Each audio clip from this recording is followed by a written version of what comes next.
to make you happy, but I'm a stranger. I woke up in a new life that I'm not proud of. Who is this man that I've become? A trophy on the shelf to settle for foolish love. Hey everybody. So I'm kind of standing here in my church, and it's so fitting that I am here sharing my story with you guys tonight in my church. Because growing up, church was like a part of my life. But church also taught me how to cover up and how to be even more perfect. And that's where I'm going to start my story tonight. I'm going to talk to you guys about me and my journey to perfectionism. I don't want anybody to think that like my parents didn't love me, because they loved me the best way they knew how. And I've learned that now, and I learned that now, and I look back and I am just like so blessed that they loved me how they did. But that didn't change the fact that we had to be perfect. Obviously, I'm Black. Shocker. And we lived in a very affluent neighborhood where the other affluent people were Caucasian. And I went to school with mostly affluent Caucasian people. And so when I encountered people who looked like me, it was really weird. I wasn't good enough for them. I wasn't perfect enough for them, because I had been groomed to be perfect for affluent Caucasian America. I remember a time when I was outside playing with all the neighborhood kids. We were playing, and I guess we were playing tag, and I ran and I tripped over somebody's bicycle, and I landed on my arm and I broke my arm.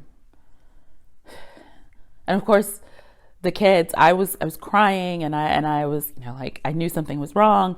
And the other kids ran up to my house and to get my mom. And my mom came outside, and she had the spatula, because she was cooking dinner. She had the spatula in her hand, and she yelled, "Get up off that ground before you mess up your good clothes." So I had to get up off the ground because I had to be perfect. You can't have messy clothes. You can't have clothes that are torn. And I as an adult, I totally understand.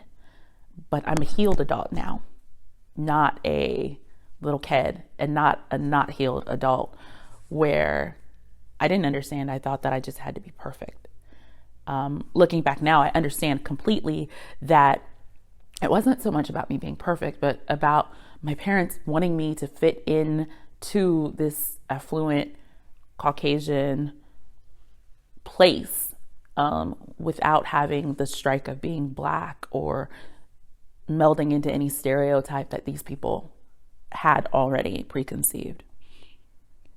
But anyway, it was in that moment that I realized that I had to be perfect.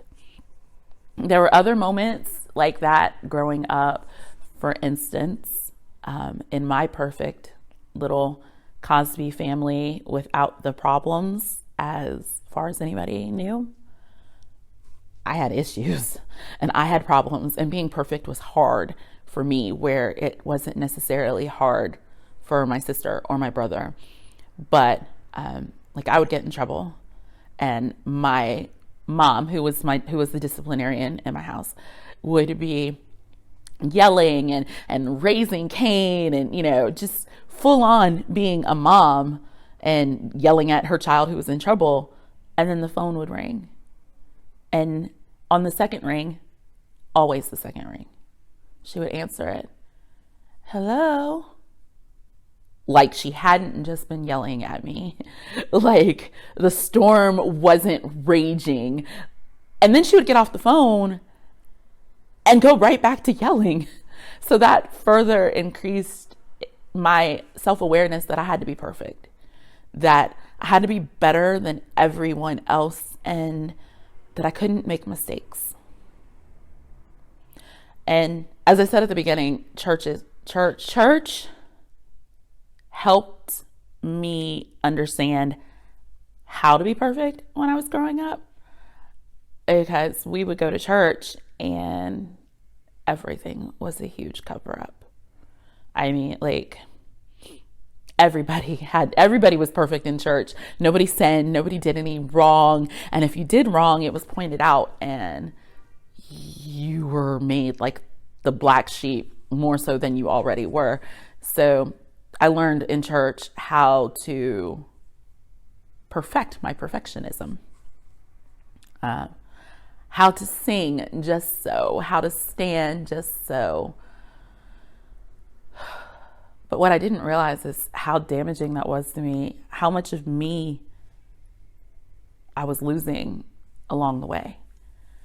Because in reality, I forgot who I was, or maybe I never knew who I was, because all I knew was being perfect.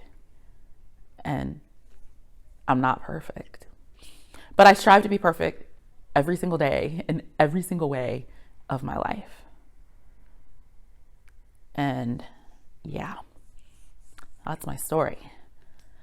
Now, as a healed adult, as I said before, I can look back and I can see where my parents loved me the best that they could. And I can also see that it wasn't so much that they wanted me to be perfect, but that they wanted me to have the best that where we lived had to offer.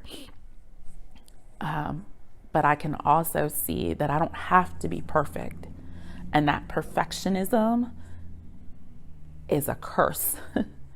And not just a curse like for me, but it's a generational curse. It was passed down from my grandparents to my mom, to me, and maybe I even passed it down to my older kids without even realizing it. Perhaps my great-grandparents passed it down to my grandparents. But I'm here today knowing that I am my ancestors' wildest dreams. Not because I'm perfect, but because I'm here and I'm living life and I'm enjoying life and I'm accomplishing things and I am love and I know how to love. All of those things make me my ancestors' wildest dreams. And again, I don't have to be perfect to do that. So this is me showing up. This is me breaking generational curses. This is me telling my kids that they don't have to be perfect for me to love them. This is me telling you, you don't have to be perfect. This is me.